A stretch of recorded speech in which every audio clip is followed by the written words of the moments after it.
Good. Happy snow day. Yeah, we Today's your snow day. got some good snow here, a foot of snow at least, but it was easy to clear, no problem. And the Tesla loves it. It goes in any snow, no problem. Just got my all season Michelin AS4s on there. Baby goes through anything. All right, so also we have the new microphone, so our sound should be better. I know we got some sound complaints because we're using your laptop microphone. So we should have better sound. We got these. What are they, Brian? A blue snowball? What's it called? It's Snowball Ice. Yeah, It's it's the the blue company's snowball Blue Ice. snowball ice. Yeah. And I'll put a link to those below if you guys want to get them. They're great for Skype and video conferencing too. Did you get a recommendation from anybody, or is I this just something looked you just around. I said? looked around. It seemed like a lot of people are using these now. For video conferencing and Skype calls and all that. Zooms. There's no drivers. Just plug in. It works, and it sounds pretty good. I think. Yeah. We got those bad boys going, and then CES is going this week. So you heading out there, Brian? Like I think it got a couple No. days. I'm staying away. I'm staying away from that. No, I Yeah. used to go to that show when I worked for another company. We used to go. Ingenious used to go too, Yeah. but we would just go and meet customers, but Yeah, I not on this. remember. Oh, you didn't have a booth there? I thought we had a booth. I know I went to a few. I thought you had a No, booth no, there. we always rented like a space and invited our customers up. That's the one you went to. Oh yeah, that's right. Yeah, a lot of them would rent a suite and invite the customers up. Yeah, to show the stuff off. Ruckus did that too. Um, Yeah. but this year it looks like CES. It changes every year, and obviously it wasn't there last year, and there's probably barely any people there this year. But the products there's a lot of there's actually electric cars there this year. Sony has Oh, electric that's kind of cool. cars. Yeah. There's a lot of e-bikes. So there's a bunch of e-bike companies out there. I know you're gonna get one, and there's I am drones. gonna get one. You're Yeah, right. yeah. So they had the scooters. I think it was Bird that was out there. They have like their consumer product that they're selling, to people, that don't have them in their city or whatever, right?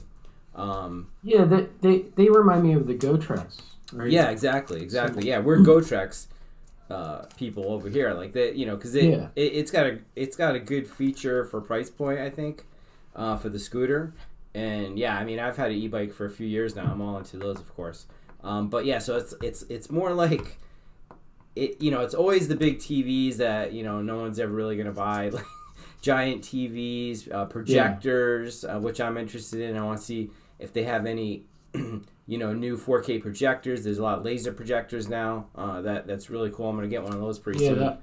that'd be nice. And of course, there's gonna be all the Wi-Fi vendors are gonna be there too. I'm Oh, the sure like consumer side. Yeah, yeah, on the consumer consumer side. Yeah. side, probably like Broadcom and Qualcomm are gonna be there. I'm sure Intel, all those Qualcomm will be guys, there for sure. showing off their chipsets to vendors and I'm sure all the major the players are there too for Wi-Fi. But I haven't seen too much about that yet, except for the TP-Link Wi-Fi 6E router that has the movable antennas and laser Yeah, beams. that, yeah, I that saw that. thing that thing we'll have to see how that works. Yeah, that'd be interesting to see how it actually works. Yeah, yeah. Like, I or mean, is it? I hope it's not a gimmick. yeah, it looks a little gimmicky But to me. I mean, if it's set up right, it should work well. If it's actually some science behind it. But at any yeah, rate, people are gonna be like, "Oh, I gotta have this router." The antennas yeah, move. yeah. I So wonder. Well, I wonder how loud it's going to be. yeah, Like when the antennas are moving and things. right. How often. That's that could be a weak point. Yeah, and how Like long? that's another failure point. How long will the antenna motors last? I mean, those things gotta be Yeah, like like what's the warranty on the they motor? gotta be like no. I'm sure they don't move I'm sure they're not constantly moving. I'm sure they're just like repositioning, trying It, to I, very yeah, but slowly. if it's connected to my daughter's like Amazon Fire, Yeah, she's walking she's everywhere. and she's moving Hmm. and she's moving around. Well, I guess we'll see. That's interesting. I mean, that's kind of like what Ruckus does with Beamflex, but in the software, Yeah, they're like fixed antenna arrays in there. yeah, yeah. So they're So not. it's They're interesting, not but turning antennas all the time. yeah. So that we saw that there. Bunch of other stuff. CES always has a bunch of weird stuff. That you're wondering who's buying this stuff, but they have to show it, I guess, to everybody to see try to get somebody to buy it. You'd be surprised. The last company I worked for, I mean, the things that we sold a lot of, Mhm. I thought was really interesting. Going into like a new company and seeing what they offer, Mm-hmm. and going, oh, they probably don't sell any of the like many of these, and you find out they sell thousands of these things, and it's like, wow, who's buying this stuff? But there are customers out there. So, Yeah. but the one thing that you brought up that I thought was interesting, I just saw this yesterday, is that the electric bike. So this neighbor of mine has an electric cafe racer bike. Mm. It looks like a full-on cafe motorbike, but it's all electric. Oh yeah, it's probably that Onyx. I think Onyx makes that. It's got like the wood panels on it and stuff. No, it looks like a full-on. It really? Like that kind of looks like almost like a Yeah. bike. Yeah. This looks like a motorcycle. Really? I'll try to take a picture and I'll Yeah, post maybe it. it's there's a couple. I think like Zero Cycles. They make actual motorcycles, right? Yeah. But the thing is with the motorcycles, the when you get up to any decent range, the battery gets so expensive that it doesn't really make sense. In a lot of cases, like you're paying $40,000 for a bike where a $15,000 one would be faster, and have more range. Yeah. So I mean, yeah, the sweet spot's really in the e-bikes where you can go like 30 miles or something at 25 miles an hour. Mine will go 34. Mine goes up to 34. It might be the Beachman. I'll check that out. It's got a 70-kilometer range, 32-kilometer top speed though. I don't even know if that sounds slow. That's got to be like 15, 18 miles an hour or something. No. 32, yeah, because it's slower. Yeah, it's probably 18, 20 miles an hour or something like that. Man, it's all right. All right, so then, CES, it's good that it's back. I'm not going. Maybe next year. But that's what we said last year. Yeah, exactly. What we want to talk about is Wi-Fi. Oh, one last thing, because we would always go whenever we went to CES, we would get sick. Like I would come back because it's in Vegas.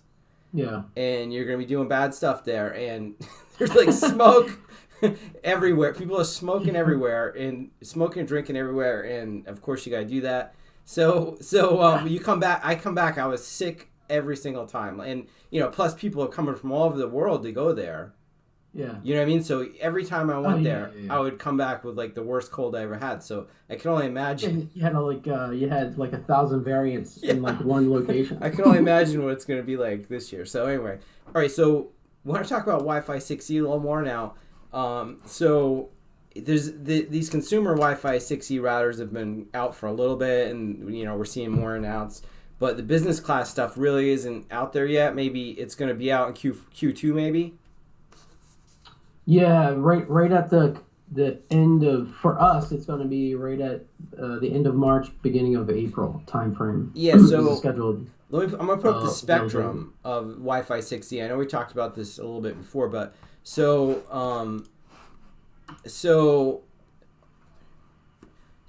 it's exactly the same as Wi-Fi 6 as far as protocols and standards go, but it just has more spectrum. So now you have like 7 160 megahertz channels, whereas with 5 gigahertz, you really have 2, but you really can't use them, right? Because there's so much interference there that you'd have to be out in the middle of nowhere with no other APs on your network or anyone else's to use 160. Yeah, so the only time you would use like 80 or even like 160 is in a residential situation. Right. And that's limited too because maybe you have 2 devices within the household, or if you have 1 device, then you could get away with it. The testing that you did for Wi-Fi 6 with the iPhone, you were on 80 megahertz, right? Yep. And you were getting, what was the speed on that? So I'm looking at it now. So I was getting 800, even a little bit higher, up to 845.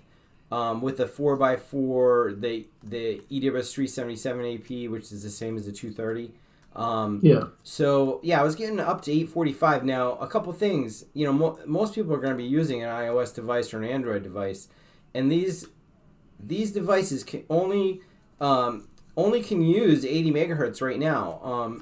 On Wi-Fi 6, 5 gigahertz, right? So I don't know when they put a 6E radio into these phones, will they let them use 160? I bet they do. Yeah, I would think that they would be able to. I would think they would. So if that's the case, we're seeing 800 meg, maximum with like an iOS device. And that's one device. That's one device, and it's two stream. It's a 2x2. So if you add up, if you look at the bit rates on 80 megahertz channels, at MCS 11 you're getting 600 megs, so that's 1200. So you'll see in your laptop that you're connecting at 1.2 gig. That's 2x2 at 600 at MCS 11, right? Yeah. Now if you go to 160, two streams, MCS 11 is one stream is 1,201, so it'd be 2,402. That's gross throughput, right? So you'll probably see something like 1,600 meg throughput on Wi-Fi 6E 2x2.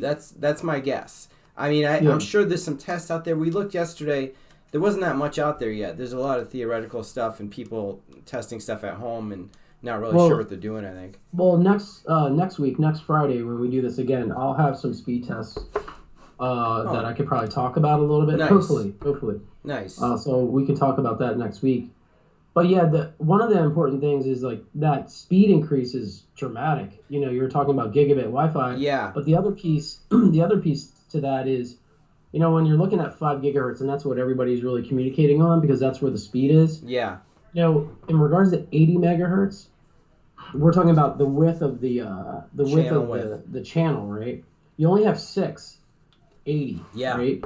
And you can't even use all 6, right? Right. In normal cases. And then 160, even larger, you only have 2. Well, when you go to 6 gigahertz, now you have 14 80 megahertz channels. Right. And 7 160 megahertz channels. So, we were talking about your testing. You can only do one. When another device is added on, it's going to probably cut that speed in half, right? It will. It will. So, yeah, because I've done testing with like that too with 2 devices, and yeah, they're sharing that bandwidth. So whatever the maximum you're seeing on one device, it usually gets cut in half. And then with 6E, you're definitely going to need the 2.5 gigabit multi-gig if you want to see those fastest speeds. If you have a 2.5 gig internet connection, then you're going to want 2.5 gig switches and access points too. Yeah, for sure. So there will be more devices be able to take advantage of that higher speed.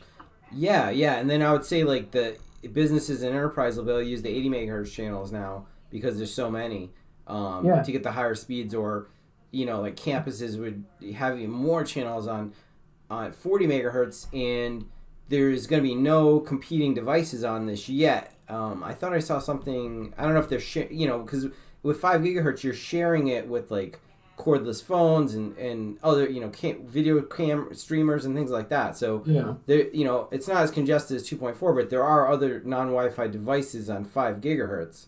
For sure. Yep. So right now with 6 gigahertz, this should be nothing out there. It's just going to be Wi-Fi. Wi-Fi is going to be the first, I think. Yeah. So that's good. It will be similar to when we first launched 5 gigahertz. Yeah. When nobody was on there, right? But the major difference here is you're getting so much more band now. Yeah. 1,200 megahertz of spectrum versus 500 for 5 gigahertz. So you're getting like a lot more. And Ingenious has a product that's going to be coming out. What's that one called? That's the ECW336. We just did a press release on that. Got it. That is our Wi-Fi 6 indoor access point, a cloud managed access point. Yeah. It's a tri-band access point, so it's operating on 6 gigahertz, 5 gigahertz, 2.4 gigahertz. The really nice thing that a lot of people are not talking about is when devices negotiate, they use the 2.4 or the 5 gigahertz and the 2.4 gigahertz. And if it's a 6 gigahertz device, it will switch it over to the 6 gigahertz. So all that negotiation that's happening in the air is happening on 5 gigahertz and 2.4. So it keeps 6 gigahertz really, really clean. Nice. So that's another huge benefit of this particular access point. But yeah, so it's a tri-band, and it's interesting. We got a question from someone the other day on social media about, will we be able to use all the channels on 6 gigahertz? And the answer is yes. I guess with some of the routers that came out early, they weren't able to use the lower bands or the lower frequencies, so they couldn't use all the channels because it was there was no filters, or not no filters, but they were having problems with the filters between 5 gigahertz and 6 gigahertz. In our case, because we're using Qualcomm, we're able to filter that out, and so you'll be able to use all the channels on the on this particular device. Nice. We also have it have a 5 gigabit Ethernet connector on there too. So that's another big benefit of that particular access point. Oh, so it will have 5 gigabit too, which you probably won't need. We'll see. We'll do some testing, and then it'll negotiate. It'll go, all the way up to a gig, 2.5 gig, and 5 gig. Nice. Yeah, it's good. It's good that a lot of them have that now. And I saw in the spec, it looked like it just needed standard AT power. Doesn't need like POH or anything. I know it's preliminary, but yeah. No, the power consumption I think is in range of AT. Yeah. So PoE plus. PoE plus. Yeah. So that's a plus too. To not have to use any specialized PoE hardware to get that 6 gigahertz radio, which is that's interesting. So that as the chips advance, they use less power, but we'll see on the final spec for that. And we don't know what the range is going to be compared to 5 gigahertz. It may be shorter range, so you may put these need more of these to get full 6 gigahertz coverage, or only put them some places where you have high density or something like that with 60 devices, where there's going to be 60 devices.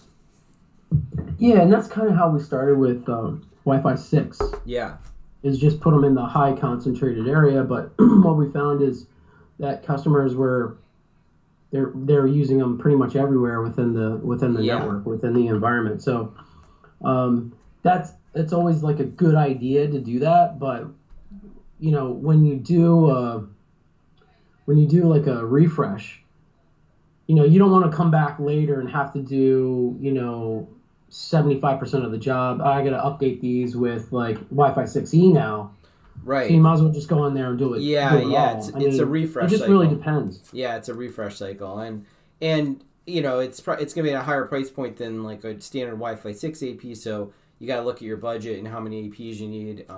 But if you want the big factor is, will the iPhone have Wi-Fi 6E? So if the next iPhone has it, it's gonna be adopted like immediately. Have you looked at the Samsung 21 yet?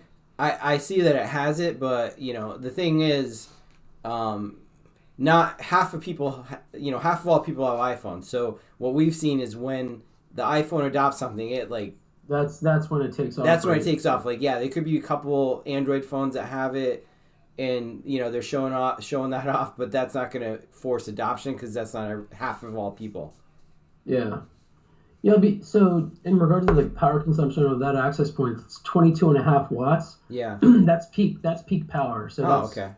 The access point's maxed out with a lot of client devices on there, and there's a lot of activity on there. Yeah. That's peak power. So, average consumption is probably low. Obviously it's lower. So, so it's below, the 30 watt number. So it's 8T. It's above 15.4 watts, but and then the radio transmit power on 6 gigahertz, it's 22 dBm. So that'd be nice. We'll see how that works. Yeah, so. I can't wait to get one to test. So that's what we want to talk about. Anything else you wanted to hit on this week? No, I don't think so. All right, good. So that's exciting stuff. I can't wait to get that stuff. Hopefully it comes earlier than Q2, but but who knows? We have to get our laptops upgraded anyway. You broke up there for a minute. Oh, sorry. I said hopefully it's all the snow. Hopefully it comes before Q2, but we have to upgrade our laptops anyway. I'm getting an upgraded laptop. I know you are. Soon. Lenovo has a 6E client on it, so I just got one, so I'm gonna replace the Wi-Fi card in my laptop, and I'll write a blog post on how to do that if anyone wants to do that. So, all right. So remember to like and subscribe for more help with Wi-Fi and tech products.